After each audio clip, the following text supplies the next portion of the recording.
శ్రీ శ్రీ శ్రీ ఆచార్య ప్రబోధానంద యోగేశ్వరుల వారి పాదవత్కు నమస్కరించుకుంటూ, నా పేరు నాగయ్య, కర్నూలు. క్రిస్మస్ పండుగ శుభ సందర్భాన బైబిల్ గ్రంథం నుంచి నాకు ఇవ్వబడినటువంటి వాక్యము యోహాను సువార్త 1వ అధ్యాయము 10వ వచనము. ఆయన లోకములో నుండెను, లోకము ఆయన మూలముగా కలిగెను, కానీ లోకము ఆయనను కనుగొనలేదు.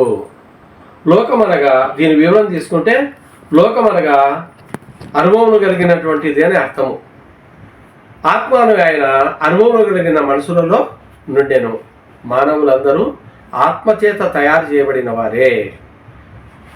దీని వివరంగా చెప్పుకుంటే, ఆత్మ వేరు, దేవుడు వేరు. ఆత్మను దేవుడు తయారు చేసినాడు, ఆత్మ మనుషులను తయారు చేసినది. ఇంకా వివరంగా చెప్పుకుంటే, దేవుడు సమస్త ప్రపంచమును తయారు చేసినాడు, కానీ జీవరాశులు లేనటువంటి ప్రపంచాన్ని తయారు చేశాడు.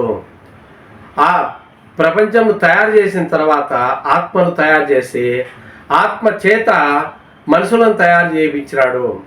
ఆత్మ మనుషులను పుట్టించుట, పాలించుట, చంపుట సర్వాధికారంలో ఆత్మకు ఇవ్వబడినవి. ఆత్మ మానవులను పుట్టించుచున్నది, చంపుతున్నది, తిరిగి మరి పుట్టించుచున్నది. ఆత్మ మనుషులకు దగ్గరగా ఉన్నది, ఆత్మ వెలుగై ఉన్నది, ఆత్మ మనుషులకు దైవంగా ఉన్నది.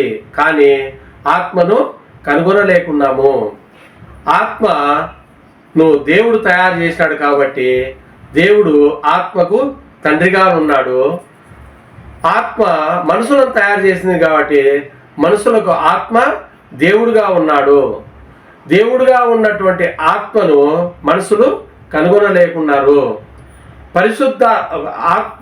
మొదటి దేవుణ్ణి పరిశుద్ధాత్మ అంటారు.